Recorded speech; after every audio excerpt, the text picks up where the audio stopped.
कहानी सच्चा प्यार। आदित्य और प्रिया एक दूसरे से बहुत प्यार करते थे। वो दोनों एक ही कॉलेज में एक साथ पढ़ाई कर रहे थे और दोनों का कॉलेज में अब आखिरी साल था पढ़ाई का। एक दिन प्रिया और आदित्य पार्क में घूमने के लिए गए। तब प्रिया ने आदित्य से पूछा, आदित्य तुम मुझसे कितना प्यार करते हो और तुम मुझसे शादी करोगे या यूं ही प्यार कर कर छोड़ दोगे। तब आदित्य ने कहा, प्रिया आज तुम मुझसे कैसा सवाल पूछ रही हो।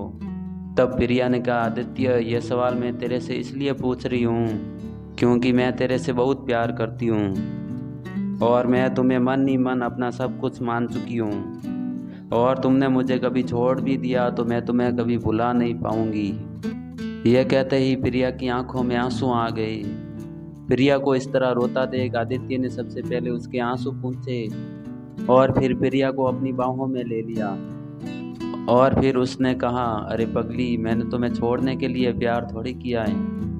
हमारा प्यार तो सातों जन्म तक रहेगा और मैं जल्द ही अपने घर वालों के साथ तुम्हारे पिताजी से तुम्हारा हाथ मांगने जरूर आऊँगा। यह सुनकर प्रिया बहुत खुश हो गई और खुशी के मारे आदित्य की बाहों से फिर से लग गई। एक दिन आदित्य प्रिया से फ़ोन करके कहता है, प्रिया आज मैं अपने पिताजी के साथ तुम्हारे घर आ रहा हूँ तुम्हारे और मेरे रिश्ते के लिए। ये बात सुनकर प्रिया खुश होकर आदित्य से कहती हैं, आदित्य आज तो तूने मुझे सरप्राइज ही कर दिया। तुम जल्दी आ जाओ, मैं जल्दी से तैयार हो जाती हूँ। और फिर करीब 1 घंटे में ही आदित्य और उसके माता पिता प्रिया के घर पहुँच जाते हैं।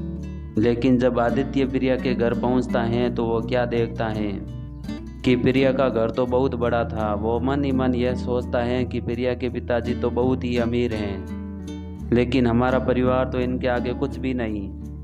आदित्य ने प्रिया के घर की बेल बजाई। बेल बजते ही ये प्रिया समझ गई आदित्य आ गया है और फिर वो नौकर को रोक कर खुद ही दरवाज़ा खोलने चली जाती हैं और फिर आदित्य व उसके परिवार का स्वागत करती हैं और उनको अंदर लेकर आती हैं। और अंदर जाकर आदित्य के माता पिता इतने बड़े घर को देखकर सोचते हैं कि पता नहीं प्रिया के पिताजी ये रिश्ता करेंगे या नहीं।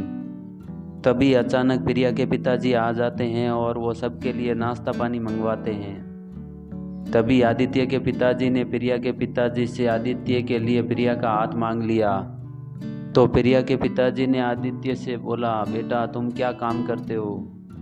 तब आदित्य ने बड़े ही प्यार से कहा, जी मैंने रेलवे की बड़ी पोस्ट पर फॉर्म भर रखा है और मैंने उसका पेपर भी दे दिया है और अब रिजल्ट आना ही बाकी है।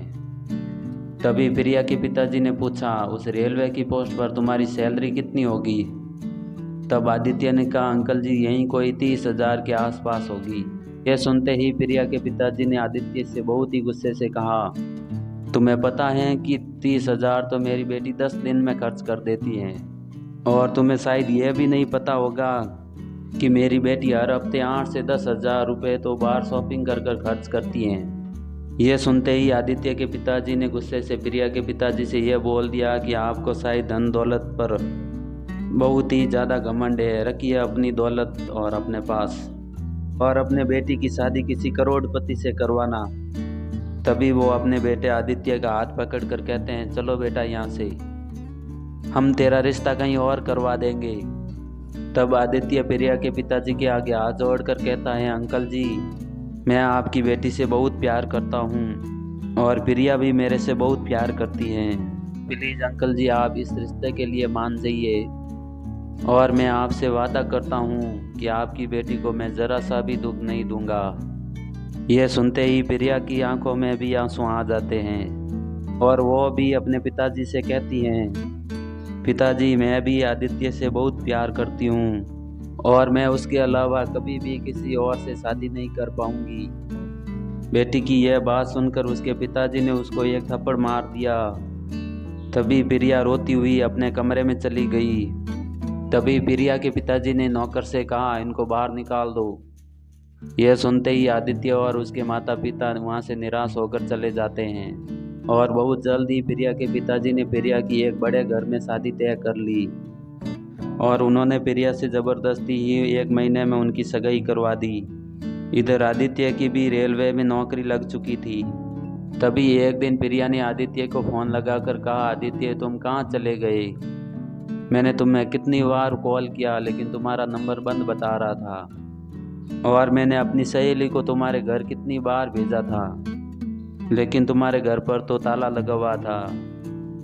फिर मुझे एक दिन तुम्हारा दोस्त मिला था, उस दोस्त से नंबर लेकर कॉल किया। मेरे पिताजी ने मेरी सगाई ज़बरदस्ती कहीं और करवा दी है, लेकिन मैं तुम्हारे बिना नहीं रह सकती। तुम जल्दी से यहाँ आ जाओ वरना मैं आदित्य अपनी जान दे दूंगी।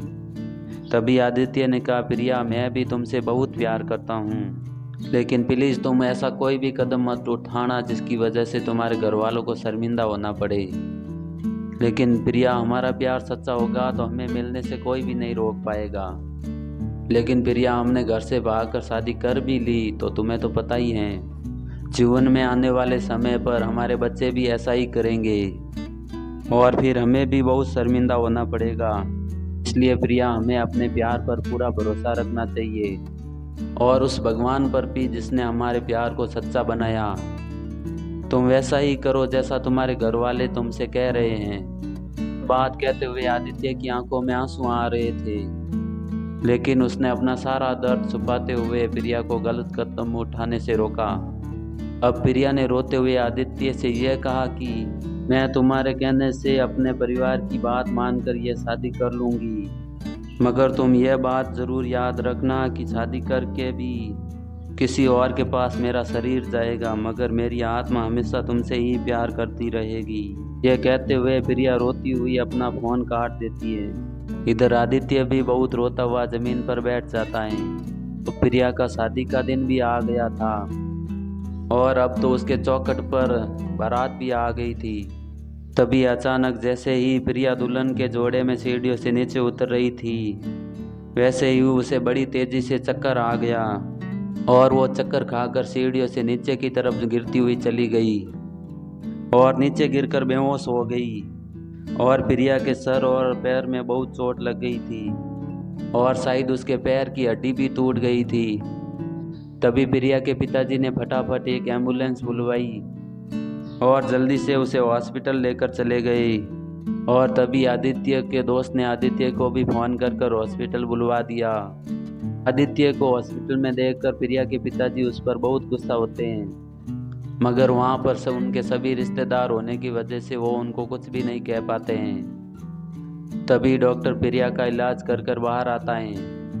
तब प्रिया के पिताजी डॉक्टर से पूछते हैं, डॉक्टर साहब क्या हुआ, मेरी बेटी ठीक है? तब डॉक्टर कहता है कि उनके पैर की हड्डी ज़्यादा ही टूट गई है, कि हमने उनका छोटा सा ऑपरेशन कर दिया है और हाँ अब उनका पैर हल्का सा टेढ़ा भी रहेगा। यह कहकर डॉक्टर वहाँ से चला जाता है।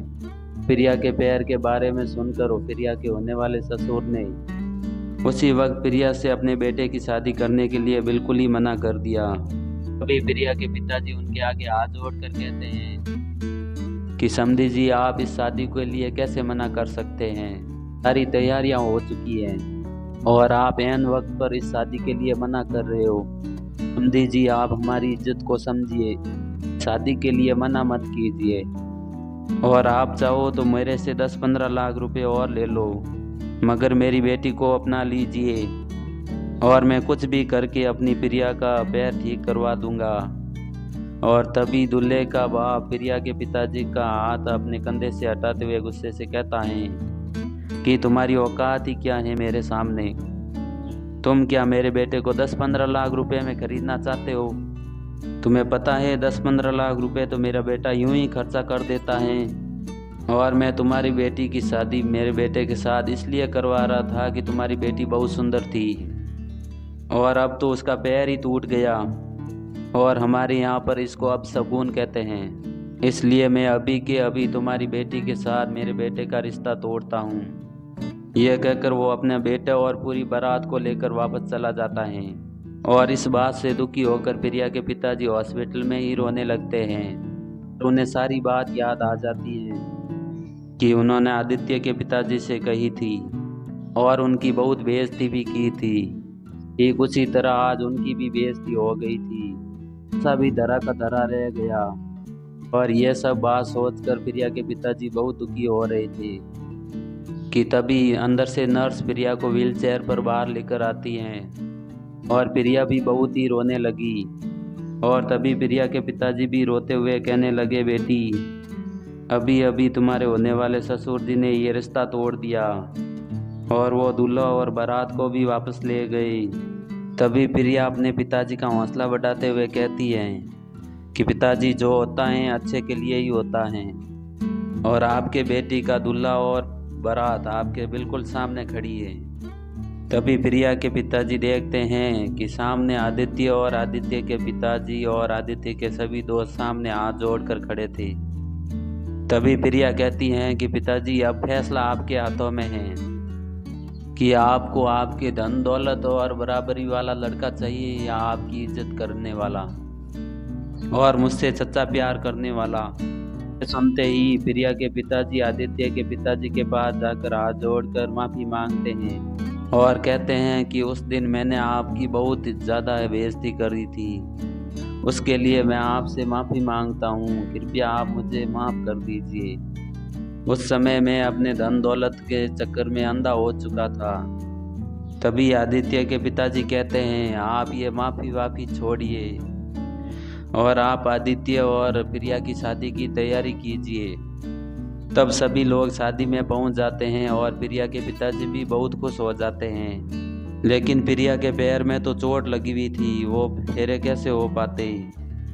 तभी आदित्य ने प्रिया को अपनी गोद में उठा लिया और गोद में उठाकर ही आदित्य ने सारी रस्में पूरी की। तभी आदित्य ने प्रिया से कहा, मैंने कहा था ना प्रिया, हमारा प्यार अगर सच्चा होगा तो हम ज़रूर मिलेंगे। यह सुनकर प्रिया बहुत खुश हो जाती हैं और आदित्य की गोद में बैठे बैठे ही उससे लिपट जाती हैं और मिल जाता है आदित्य और प्रिया का सच्चा प्यार।